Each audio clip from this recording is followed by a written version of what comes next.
Kini ang Digicast Negros X, ang top 10 nga balita sa Negros Island region ang amon idulong sa inyo. Kagyaring atong top story subong nga adlaw, Abril 15. PNP naka-full alert sa sininga Semana Santa.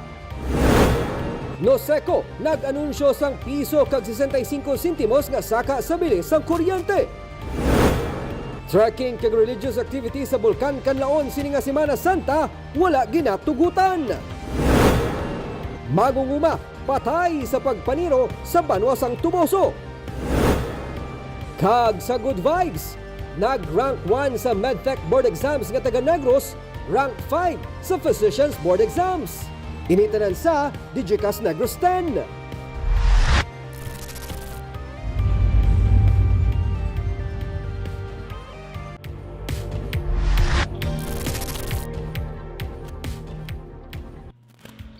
Sa number 10, isa ka 49 anyos nga babayi gikan sa Bago City ang ikapito nga dengue casualty sa probinsya sa Negros Occidental. Sa reports ng Provincial Health Office, may 1,603 ka dengue cases as of April 5. Kung ipaanggid sa kasubong nga tion sa 2024, masobra sa 381% na nagsaka ang dengue cases.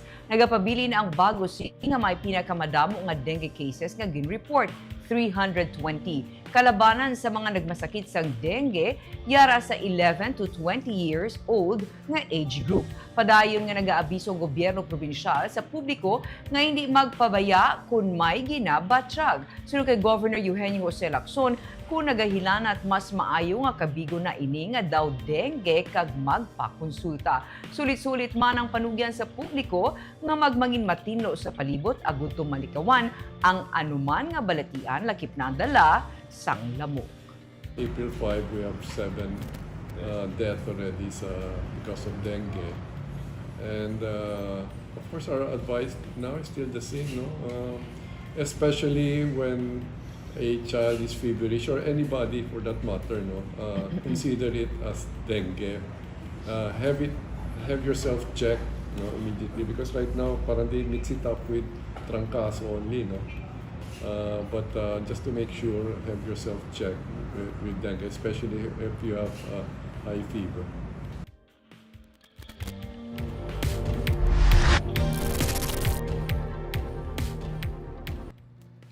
Sa number 9, 300 ka body cameras i-donate sa BTTMD sa DRRMO.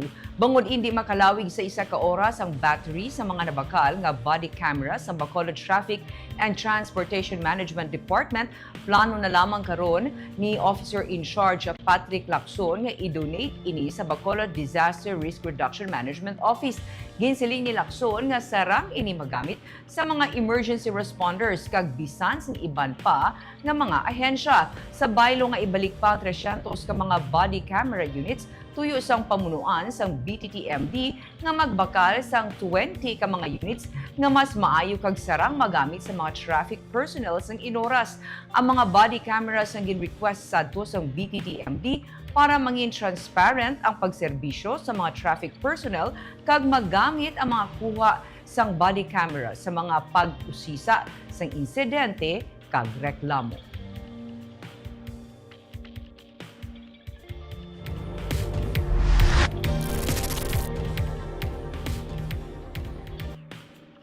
Sa number 8, pag-repeal sang home lots ordinance, ginaduso ni Vice Mayor Elcid Familiaran. Hindi pabor si Vice Mayor Elcid Familiaran sa nakasugtan nga rates nga ginasukot sa mga homeowners ng relocation site sa syudad. Gani luyag niya nga ini ang maligwat pabor sa mga awardees sang duta. Pinaagi sa ginapatuman nga City Ordinance 1040 o kunang home lots ordinance.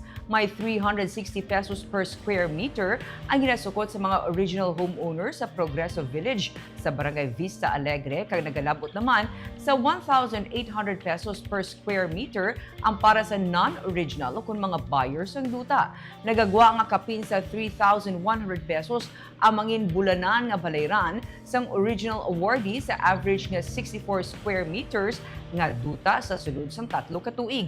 Ginpatag ni Bacolod Housing Authority Head Maria Victoria Pareñas ang mga homeowners pa lang sa Progreso Village ang una nga nagbalayad base sa ginapatuman nga City Ordinance 1083. Wala pa sa nakasugtan nga rate sa mga homeowners sa relocation site sa Barangay Handumanan kag Estefania, samtang nagapadayon ang public consultation. Ang ginpermahan ko nga home lot ordinance is 1040.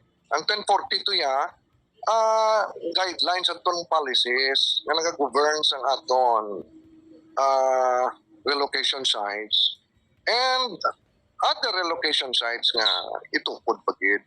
There was no mention of the price of per square meter. Ang 1038 na hindi na ako yung nagperma, amo na to ang may price na. So nga, ton dira yung mensahe, kung kita yung magdaog, ibalik na ton sa original nga price. You mean i-repeal na ton ang... Tinguan ta.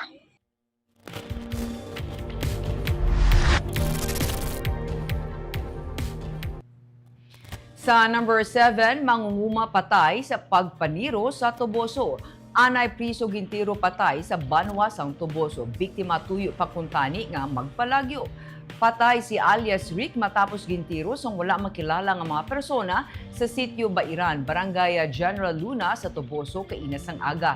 Sa investigasyon sa Toboso PNP, nagapahuway ang biktima sa iyang balay sa gintiro sang 3 ka mga suspect. Nagapalagyo pa si alias Rick pero ginlaga siya sang mga suspect kag sang maabtan ginpaulanan tiro nga ginhalinan sang iya kamatayon. Sunod sa PNP, ang biktima ang isa ka mangunguma. Ginahibalo pa sang PNP ang motibo sa krimen kag kung sino ang nagpatay sa biktima.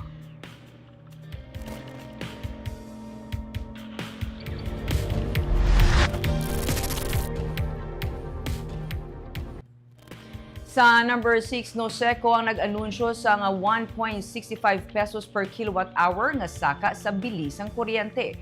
Ang Negros Occidental Electric Cooperative o Noseco ang nagapahibalo na nga daan sa ila sini nga mga konsumidor nga mayara sang duga nga piso kag 65 sentimos kada kilowatt hour sa bilis ang kuryente. Halin sa 13.95 per kilowatt hour nga rate sang Marso, nangin 15.61 na inisubong nga Abril para sa residential consumers. Pathag sang Noseco, inibangod sang saka man sa generation charges nga nangin 1.27 per kilowatt hour kag saka pagid sa transmission charges nga 0.37 per kilowatt hour. Ang area of coverage sang Noseco ang halin sa Pulupandan padulong sa Hinubaan sa sur.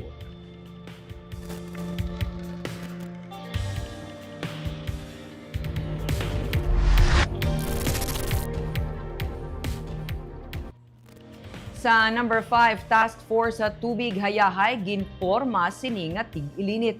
Task Force Tubig Hayahay na porma para mapahaganhagan ang epekto sang kakulang sang water supply sa tig-ilinit.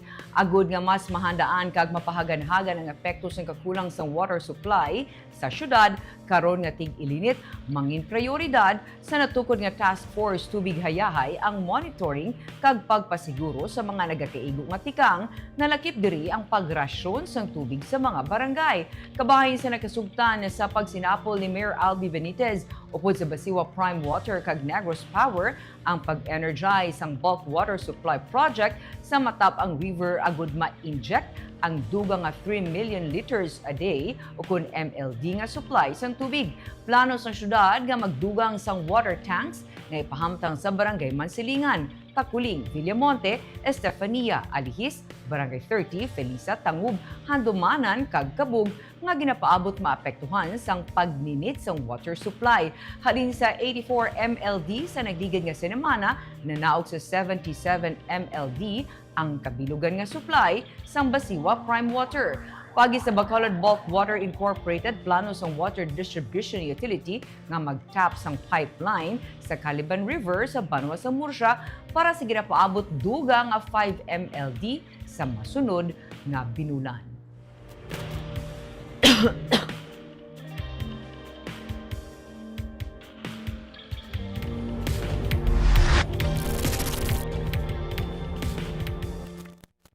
Sa number 4, luyag ni Negros Occidental Governor Eugenio Jose Lacson nga mapasiguro ang malinong kag matawhay nga piniliay sining nga Mayo. Iniyang iya nga ginpadangat sa bago nga pamuno sa Police Regional Office Negros Island Region kasunod sang courtesy call ni Brigadier General Arnold Thomas Ibay sa iya kay inasang aga. Sa interview sa media kay Ibay, iya ginsiling nga nabato niya naman ang hinyo sa Negros Oriental nga mga 300 ka pulis may kantanan sa eleksyon. Ila pa nga tunan iniya gudto suno sa iya, nagakaangay kag balanse ang deployment para tigayon makover ang mga security concerns sa ginapaabot nga piniliay. Mahimo man nga mag-request sila gikan sa Philippine Coast Guard o Philippine Army sa pag-augment kung kinahanglan. Magasapol pa sila sa COMELEC man para talakayon ang peace and order situation sa kada lugar kag banwa kag diri naman mapatod ang deployments ng PNP personnel. Sa latest nga ginpagwa nga pahayag sang COMELEC, ang Giyungan City kag La Libertad sa Negros Oriental ang gin-classify nga red category sang Committee on Gun Ban and Security Concerns. Ang red category nagatumod sa mga lugar nga mayara sa grave concern kag may mga factors kaangay sang history of election-related incidents sa nagligad nga duha ka eleksyon, possible employment sang private armed groups, kag pagkatabo sang election-related incidents kag serious armed threats. Sa pihak nga bahin, sa karon may nagsugod na abot ang mga automated counting machines, sila ang nag-deploy na sa ilang nga personnel para sa seguridad sini. Sa pinag-aaralan natin yung deployment natin para pantay-pantay so we can provide additional personnel for all the provincial police officers that we have here. Binabalanse natin para makover natin lahat yung security requirements for NIR. Meron kayong mag-request ng troops from the Philippine Army? Yes, kinoconsider natin yan sa lahat ng mga security preparations natin para matulungan nila tayo. Constant naman ang coordination natin sa kanila. Yes, even additional din yung Philippine Coast Guard.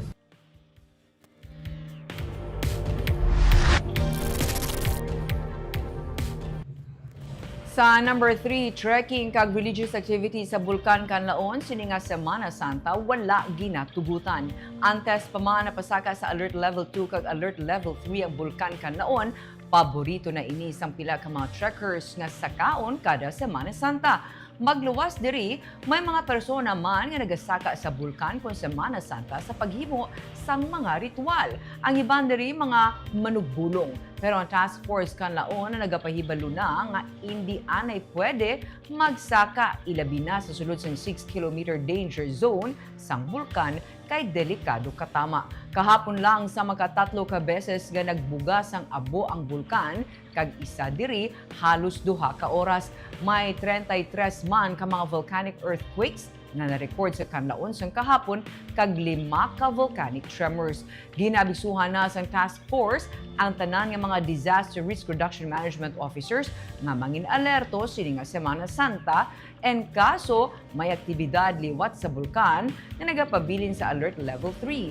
Abril 8 ang pinakaulihi nga minor explosion sang bulkan.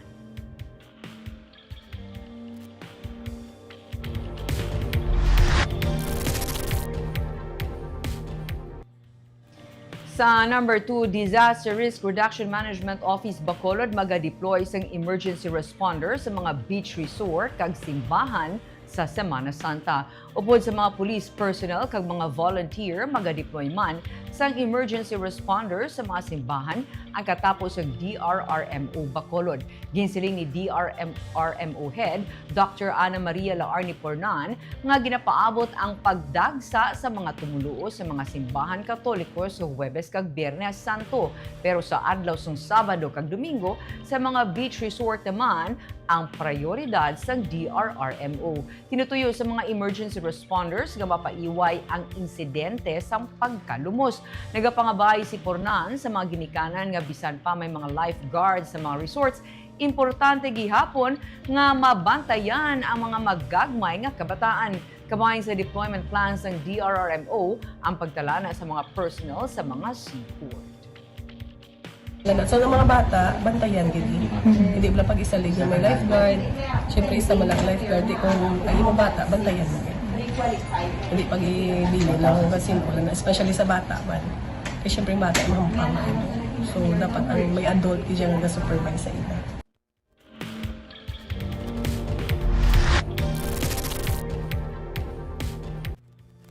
Kag sa number 1, naka-full alert na sa karon ng kapulisan para sa Semana Santa. Samtang sumugod naman buwas yara sa blue alert ang Provincial Disaster Risk Reduction Management Council Emergency Operations Center. Ginsiling ni Brigadier General Arnold Thomas Ibay, ang pamuno sa Police Regional Office NIR, nga karon skeletal pa lamang ang deployment sa mga probinsya para sa Holy Week. Kag sa Miyerkules gid magasugod ang lubos nga deployment. Kay ginapaabot ang pagdagsa sa mga magabiyahe tutukan ng mga bus terminal, airport kag seaports. Kag tungod man nga ini isa ka religious nga kahiwatan, ginapaabot man ang pagdagsa sa mga tao sa simbahan kag mga pilgrimage sites. Kag sa mga nagabakasyon, mga resorts ang ginapaabot man nga mangin fully booked. Kag nalakip naman ini sa mga deployments ng otoridad. Wala ginatugutan ng leave kag day off sa kapulisan sa sini nga mga inadlaw suno kay Ibay. Nakaalerto ang PNP batok sa mga luyag magpamentaha sa sitwasyon. Samtang masako man ang pagtutok karon sang natungdan nga disaster teams sa paglupok sa Bulkan Kanlaon, yara sa blue alert ang PDRRMC para man sa Holy Week kag ini magalawig tubtub sa Abril 21. Panumdum ni Governor Eugenio Jose Lacson sa publiko labi na sa mga magabiyahe nga maghalong sa dalanon, indi magdali kag kung kinahanglan mag-drive, likawan ang pag-inom sa makahulubog nga ilimnon. There are already skeletal deployment for all the provinces, but magsisimula po talaga yan ng Wednesday. So tinitingnan muna natin yung deployment natin dahil marami po tayo magta-travel na mga kababayan natin yung pauwi. So we're securing our seaports, we're securing our airports, bus terminals. Then from there, pupunta na po tayo sa mga religious sites natin at babantayan naman natin pagkatapos noon kung saan naman sila magliliwaliw. Let's say yung mga beaches natin kasi siyempre may liligo. Then yung pagbalik na naman po, pag-travel na naman papunta sa kanila mga bayan-bayan or yung mga opisina. If you're traveling, the usual, don't drink and drive, especially those riding on motorcycles. No? You don't have to go fast actually. If you're going out, you don't have to go fast. What's important is you reach your destination. So it's not a race.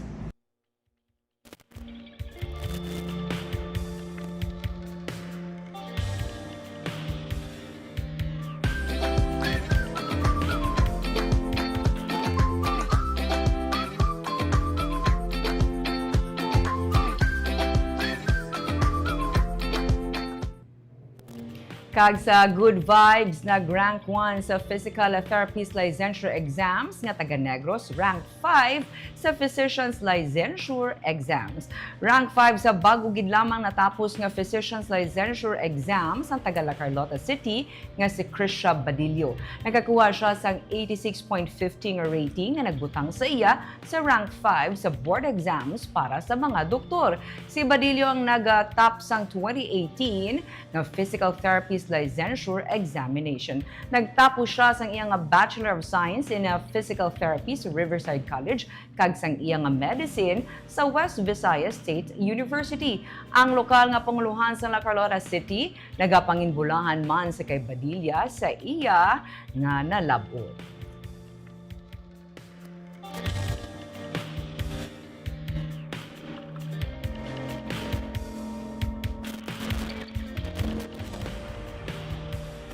Kaga antes kita magatakop, kita naga-shout out sa aton mga live viewers subong nga hapon.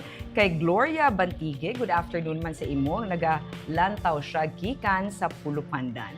Kay Jessery Garucha Hevero, good PM ka Digicast Negros, Ma'am Barbara, watching from Sarait, Himamaylan City.